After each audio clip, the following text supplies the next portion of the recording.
What does it mean to cancel a policy? I began whispering during my lunch break at work after realizing my voice had been unintentionally loud during a phone call.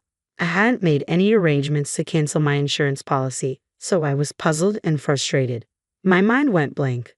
The insurance company representative on the other end of the line, a calm woman, contrasted sharply with my distress. According to our records, we received a request for policy cancellation from your end, and the procedure has been completed, she said. I had been subscribed to a savings-oriented life insurance policy. My sister-in-law, Rachel, an insurance agent with demanding job quotas, had persuaded me to get an insurance policy that was more expensive than the market rate. I'm Stella, a 40-year-old office worker living in an apartment with my husband and daughter. Today has been tough from the start. My husband announced he was going on an overnight business trip as soon as he woke up and started packing his bags. Our daughter, Amy, began fussing over her missing math textbook. Amy is only in first grade, so her need for help is expected. But when my husband starts fussing about his missing travel bag and new socks, it can be quite a handful. I've been contemplating divorce for a while due to our rocky relationship over the past year, and this kind of thing just adds to the irritation. Why don't you both prepare the day before? I couldn't help but say out loud. Amy obediently apologized and promised to be more careful next time, to which I replied, "That's okay, honey. I should have helped you check it yesterday. I'm sorry." My husband, however, was different. Amy is still young. If you were taking care of everything, she wouldn't be in this mess. And if you had bought me new socks, I wouldn't be complaining like this. I was furious at his petty complaints. I had no idea about your business trip. There are freshly laundered socks in the drawer. Isn't that okay? I like to wear brand new socks when I'm on a business trip, he replied. What's with that weird fixation? I thought but kept my thoughts to myself. He goes on these overnight business trips maybe once every few months. His company must have scheduled it in advance, but he just didn't bother telling me. If he needed new socks, he could have bought them himself or at least told me ahead of time. Amy looked like she was about to cry and said, "Mom, Dad, stop arguing." So I turned to her and said, "I'm sorry, Amy. It's all right. Let's find your textbook together." My husband resumed his packing in silence, and I helped Amy with her backpack. I sneaked a glance at him and noticed he was packing more casual clothes instead of his usual business attire. Is he cheating again? Something felt off. He has cheated on me twice before. The first time was right before Amy was born. I thought about divorce then, but he begged and cried for forgiveness, even getting our in-laws involved. My mother-in-law pleaded with me to stay with her son, and my sister-in-law Rachel implored me not to abandon her brother, so I decided against the divorce. But then last year, he cheated on me again. It was the same as before, a girl he met on a dating app. My husband is the type to blurt out whatever comes to his mind, and his actions are quite transparent. He thinks he's keeping his actions secret. As far as I'm concerned, it's almost as if he wasn't even trying to hide anything. In an instant, he's busted, and there he is again, apologizing profusely while weeping, even though he usually struts around with such arrogance. Seeing him crying with his nose running is just pitiful. I swear if there's another issue, we're done. I declared to my husband, made him fill out the divorce papers, transferred all of our savings into my account, and though I forgave him, any love I had has completely vanished. My husband always puts himself first. I can't forgive him for not caring for our daughter Amy or spending time with her, but I plan to endure until Amy gets a bit older before getting a divorce. In the end, Amy's math textbook was easily found inside her backpack. Amy left for school full of joy, but I was completely drained from the morning ordeal. I didn't have time to prepare my packed lunch, so I went to a deli near my office during my lunch break. That's when a poster from an insurance company caught my eye, and I suddenly remembered that my policy was the kind where you receive a celebratory cashback after a certain period. I think it should be deposited any time now. I'm paying a hefty premium every month. After all, without such little joys, I wouldn't be able to continue. I wondered what I'd use the money for once it comes in. I could buy Amy some new fall clothes. I was starting to feel a little excited. With a spring in my step, I dropped by the bank to update my passbook and found that not only was there no celebration money, but this month's insurance premium hadn't been deducted yet. That's strange. Isn't the premium supposed to be deducted the same month I received the bonus?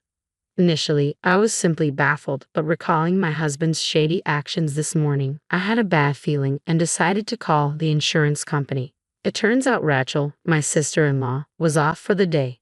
Another woman picked up and filled me in, revealing the cancellation of my policy. She said the cancellation fee had already been paid, but I didn't see any such deposit in my account. The lady on the phone kept insisting that all paperwork was in order and that the insurance company had done everything by the book. It would be a huge issue if the policy was canceled without my consent. It felt like she was indirectly implying that the insurance company wasn't at fault. Let me make this very clear. I had absolutely no intention of canceling my policy. I'll check with Rachel and my husband, but you at the insurance company better confirm with Rachel too. I stuck it to them and then hung up. Before I knew it, lunch break was almost over. I didn't even have time to eat the lunch I'd brought from the deli, but my appetite was gone anyway, and I had other matters to attend to. I asked my boss if I could leave early, then I got down to completing the remainder of my work. I left the office a bit earlier than usual and immediately called my husband's cell phone. If he really was busy working and couldn't answer the call, that's just how it would have to be. Stella, why are you calling me? I'm at work. After a few rings, my husband picked up the phone, despite grumbling that he was at work. There was upbeat, merry music playing in the background. I wondered why my husband thought he wouldn't get caught. This is absurd. I'm sorry about that. Hey, my life insurance was canceled without my consent, and there's no cash value. Do you know anything about this? I'm thinking I might have been scammed, and I'm considering going to the police. What? The police? What the hell are you thinking? It was me, okay. I had suspected it was the work of my husband and Rachel, so I exaggerated my claims. My husband was startled and immediately confessed. I was somewhat relieved, but my anger began to rise. Oh really, it was you? Where's the cash value then? I used it to support my mom. Support? Did something happen to my mother-in-law? Did she suddenly need money? No, she just said she wanted to take a family trip to the holiday resorts every now and then. A trip? I was surprised at the unexpected words. You canceled my life insurance without my consent for something like that. You used it for travel expenses. The business trip was a lie. Yeah, I'm the beneficiary, so I don't see a problem.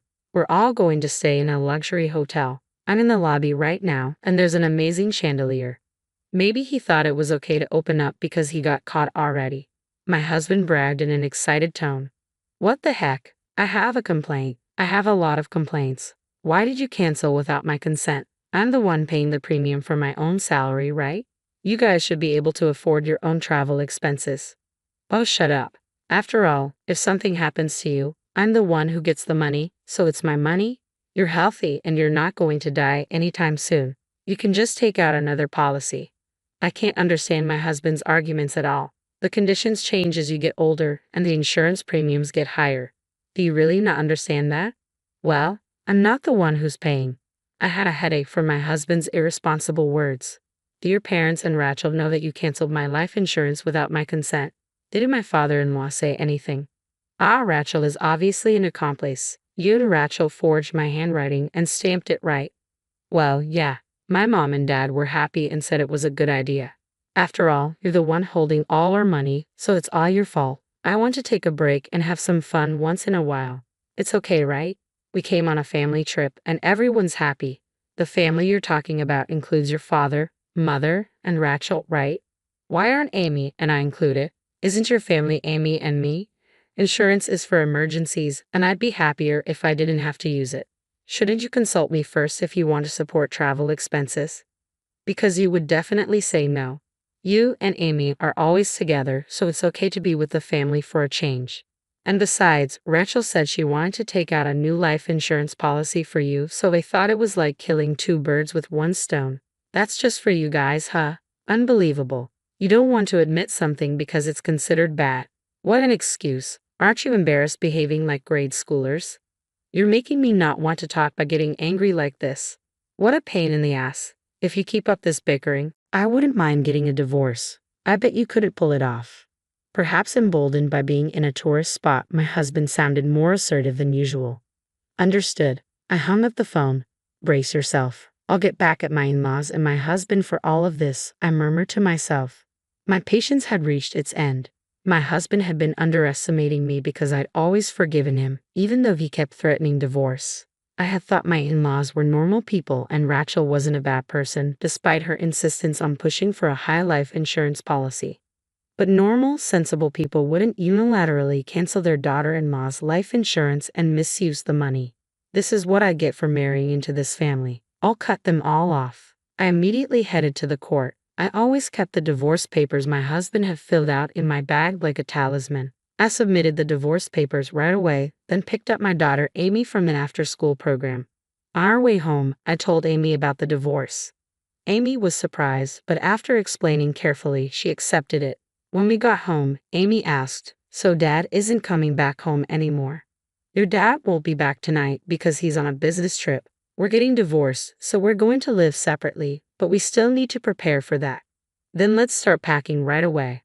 Hurry." "Huh? What's going on?" "Well, you're breaking up with Dad, right? You don't have to cry anymore. I don't like him because he's always mad." "Wait, Amy, did you always try to stop us from fighting because you didn't want me to be sad?" "Of course. I had intended not to divorce for Amy's sake, but it seems she had been putting up with the situation all this time. The reason why Amy was always trying to intervene in our fights was simply because she was worried about me.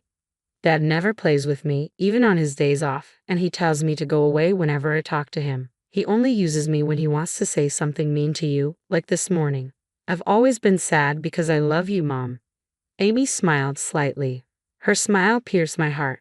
My husband, who was selfish and always prioritizes himself, had been seen through not only by me but also by Amy. And it seems Amy had had enough of my husband. It was heartbreaking to learn of Amy's true feelings in this way, and I felt like crying. "I see. I'm sorry, Amy. I've made you go through a lot. From now on, it's going to be just the two of us. But I'll take good care of you. I really love you." Yay! I vowed never to let Amy be sad again. While Amy was doing her homework, I kept myself busy by reaching out to a lawyer, searching for realtors and movers online. Then I contacted my parents. When I explained the situation, they told me to come back home right away. Amy didn't have to transfer schools.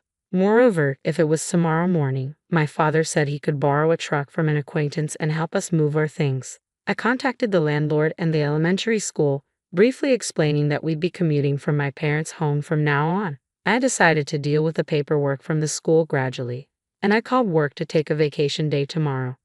I wanted to get most things done before my husband got home. The next day, my parents came over and we quickly moved our stuff to my parents' home. Everything was done before my husband got home, and only his belongings were left in the apartment. I left a note saying, "We are divorced. We are now strangers," and left the apartment. When my husband came home and realized we were gone, he would undoubtedly be stunned. Serves him right. The thought of it made me feel triumphant. The reason I was able to prepare for the divorce so smoothly this time is that I had researched the necessary procedures and preparations when he cheated on me before. I had warned him then. Next time there will be no discussion. We will divorce. We had agreed that I would keep custody and all of our shared assets. In this way, my daughter and I started our new life at my parents' house. A few days later, I received a frantic call from my mother-in-law. My husband's phone was blocked, so I suppose she called me on his behalf. He is a weak man who cries easily despite his arrogance, so he might be crying pitifully. "What are you thinking? You're divorcing even though my son didn't cheat," she yelled so loudly it made my ears ring, and I instinctively moved my phone away from me. "Hey Stella, it's not too late. Apologize to my son right now. He's been crying because he's hurt. Aren't you embarrassed, making a big fuss over something like this?" "Huh? Apologize? Me? Why?" I couldn't comprehend her words and found myself blurting out, "Who are you?" "Huh?" She probably didn't expect such a response from me. She stopped speaking abruptly. I was surprised by my own words that just slipped out. "Hey, it's me, your mother-in-law. Come on, Stella, what's gotten into you? You can't possibly be going senile. You're still young." "No, I only have one mother. If you don't identify yourself, could this be a scam call?" I decided to ride on my slip of the tongue.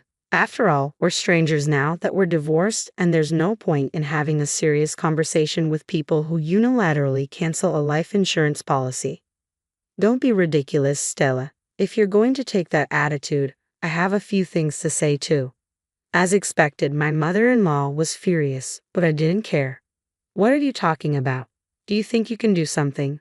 I had an agreement with him that if there was any issue, we would divorce immediately. He told me on the phone that we were getting divorced, you know. My words left her speechless. I took the opportunity to press on. If he wanted to go on a trip, he should have just talked to me about it. Why did he have to commit a crime? Is your whole family looking to end up in jail or something? I think canceling life insurance without consent qualifies as forgery. You know that could lead to imprisonment from 3 months to 5 years? So I'm ready to fight this thoroughly. I don't want to hear about how his family has no savings or they're poorer. My husband might have just done this nonchalantly, but that's precisely why I can't forgive him. What? Hold on a minute. We can have criminals in this family. Hey, sorry, listen to me, please. Perhaps surprised by the mention of imprisonment, my mother-in-law, who had been on a roll just a moment ago, suddenly became submissive. But it was too late. I hung up and blocked all calls from my husband's family. After that, my husband was so shocked by the divorce that he voluntarily left his job and became a shut-in. As for the life insurance, we use the financial ADR system, which resolves insurance-related disputes outside of court and successfully settled. Rachel, my sister-in-law, was disciplined and fired from her insurance company. It even made minor headlines. Because of this, the in-laws became the talk of the town and were shamed by relatives, being told things like, "You have no common sense and have some shame." It seems they were quite uncomfortable. Both my husband and Rachel have become unable to work and are in quite a financial crunch. I'm living freely with my daughter Amy back at my parents' house. I want to make up for the hardship I've put Amy through by showering her with plenty of love.